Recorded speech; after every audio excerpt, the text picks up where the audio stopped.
What if I told you the fruit in your kitchen could help your magnesium levels better than a supplement sitting right in your cart? Yeah, that sounds great until you actually look at the data, because here's the real story. Fruit isn't magic, and magnesium glycinate isn't a scam. But most people asking this question are mixing up three completely different problems: low intake, true deficiency, and symptoms that might not even be magnesium related. And that's where things go sideways. So before you buy another bottle because TikTok told you your eyelid twitch means you're deficient, stick with me, because by the end of this video, I'm going to show you the 5 fruits that actually matter, who should not rely on fruit alone, and the exact decision test I'd use before spending money on magnesium glycinate again. I'm Marcus. I'm a research scientist with over 25 years of experience. I'm the Wellness Watchdog, and you're watching Health Sense or Nonsense.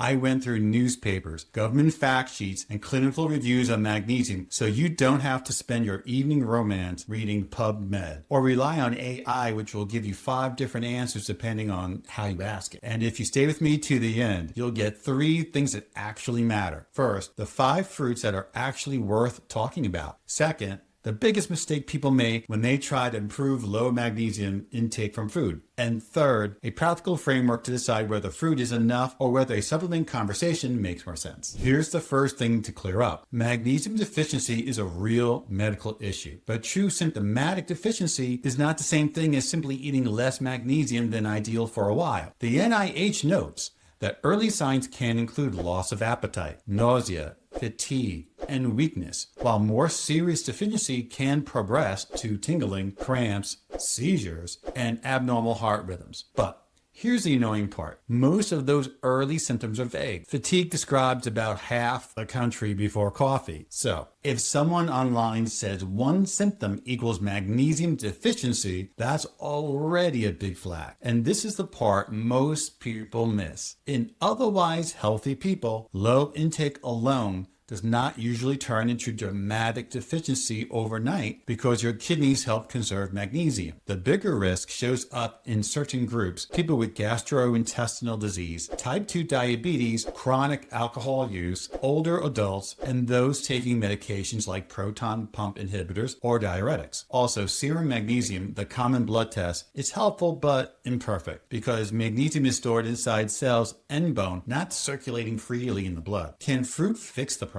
Sometimes it can help, but fix is doing a lot of heavy lifting in that sentence. The adult magnesium recommendation is roughly 400 to 420 milligrams a day for most men and 310 to 320 for most women. Yet, NIH data suggests many Americans consume less than recommended, with a large portion below estimated requirements. That means the real issue for people is chronic under intake, not necessarily a dramatic deficiency. Food can help with that, but fruit alone usually won't carry the whole job unless the rest of your diet is also doing some work. Now let's rank the fruits that actually make this conversation worth having. Number 1 is guava, which generally falls in the few dozen milligram range per cup depending on the source, and still brings fiber and a massive amount of vitamin C. Number 2 is banana, at about 30 milligrams for a medium fruit, quietly contributing more than people realize. Number 3 is papaya, in a similar range per cup, followed by blackberries at roughly high 20 milligrams, plus a lot of fiber. And at number 5 is avocado, which varies depending on serving size, but still contributes meaningful magnesium. And yes, botanically, it's a fruit, which still causes mild emotional damage in the comments section. These values can vary depending on the source, ripeness, and preparation. So think of them as ballpark ranges rather than exact lab measurements. Let me say something you're probably already thinking. Okay, Marcus, but I feel better when I eat healthier. So doesn't that mean it's working? And honestly, sometimes it is, but not always for the reason you think. When people start eating more fruit, they're usually cleaning up other parts of their diet at the same time. More fiber, more whole foods, less ultra-processed stuff. So magnesium gets the credit when really it showed up with a whole team. And this is where people get tripped up. You fix 5 things, feel better, and then you give all the credit to the one thing you saw on a reel. It's like going to the gym once, drinking a protein shake, and then telling everyone the shake did it. I mean, I respect the confidence, but That's not how physiology works. Your body responds to a system, not a single headline nutrient. Here's another one I see all the time. People will say, I started eating bananas and my muscle cramps went away. And maybe they did, but bananas also bring potassium, hydration changes, and often better overall nutrition habits. So, was it magnesium? Maybe. Was it everything else? Also maybe. And this is why science is annoyingly careful. It tries to separate variables instead of just going with what feels true. You'll notice something immediately. These are decent contributors, but they are not magnesium bombs. Even the better fruit options usually give you a few dozen milligrams, not hundreds. And if you're aiming for roughly 400 milligrams a day, and your breakfast is one banana and a prayer, you're probably not there. This is why the internet headline, 5 fruits better than magnesium glycinate, sounds catchy, but starts wobbling when you actually do the math. A typical magnesium supplement can deliver far more elemental magnesium in one shot than a single fruit, meaning fruit helps build intake, but usually does not replace supplementation gram for gram. Now, to be fair, food has advantages. Magnesium from food is a part of a full nutrient pack, meaning it comes from fiber, water, and other compounds your body naturally works with. In plain English, you're not swallowing an isolated mineral divorced from everything else. Research suggests about 30 to 40% of dietary magnesium is typically absorbed, which is a reasonable estimate. Food also has a safety advantage because healthy kidneys regulate excess magnesium from food, whereas high doses from supplements are more likely to cause diarrhea, nausea, and cramping. Yeah, your body doesn't exactly love that. But here's where it gets interesting. Magnesium glycinate gets a lot of hype because it's marketed as gentle and well absorbed. The broader evidence suggests that more soluble forms of magnesium tend to be better absorbed than poorly soluble ones like magnesium oxide. However, the idea that glycinate is dramatically superior in all situations is not strongly supported across the full body research. So, a more accurate takeaway is this. Glycinate can be a reasonable option, but fruit versus glycinate is not an either-or decision. It's a context decision. Quick pause.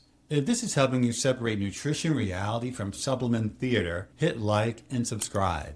It helps the channel and tells me you want more evidence-first breakdowns like this one. And stay to the end because the decision framework I'm about to give you is the part that actually saves you time, money, and frustration, trust me. Let's talk strategy. If your goal is to improve magnesium intake because your diet is light on whole foods, fruit can absolutely help, but only as a part of a bigger pattern. Translation, don't just add blackberries and expect redemption. Pair fruit with stronger magnesium sources like pumpkin seeds, beans, yogurt, oats, nuts, whole grains, and leafy greens. One banana with oatmeal and pumpkin seeds is a completely different magnesium story than one banana by itself while driving and calling it wellness. And this is the part most people miss. It's not about finding one perfect food that solves everything. It's about stacking multiple small contributions that add up throughout the day. That's how you actually move the needle without overcomplicating your life, because no one sticks to a plan that feels like a second job. And here's my concise disclaimer. This is educational, not personal medical advice.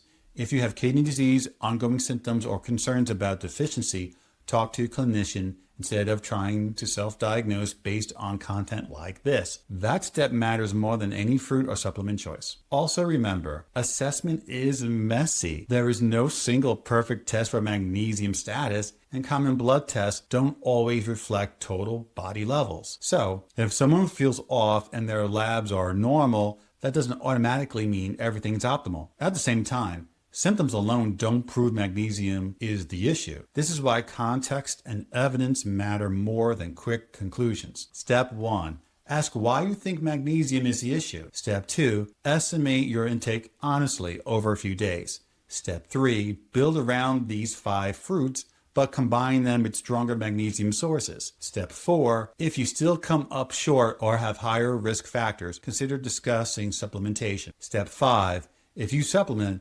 remember that more is not always better and side effects can show up quickly when you push too far. So, can these 5 fruits fix your magnesium deficiency before you buy glycinate again? Sometimes they can help meaningfully if the real problem is low dietary intake and the rest of your diet improves too. But a more accurate way to think about it is whether they help improve your overall magnesium intake. If you expect fruit alone to correct a true deficiency or replace medical care, that's where expectations need to be adjusted. These are the most recent and relevant findings I could pull from journal research and clinical data. And the conclusion is consistent. Food is powerful, but context matters. It always matters. You've probably heard this framed as nature versus supplements, but that's the wrong frame. The better question is what problem you're actually trying to solve. If it's diet quality, start with food and let fruit play a role. If it's a higher risk situation or confirmed deficiency, food alone may not be enough. Short version,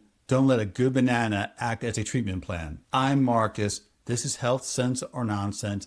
And as always, the goal here is not hype, it is clarity. And one more quick reminder, this isn't medical advice. Just evidence-based education to help you make better decisions.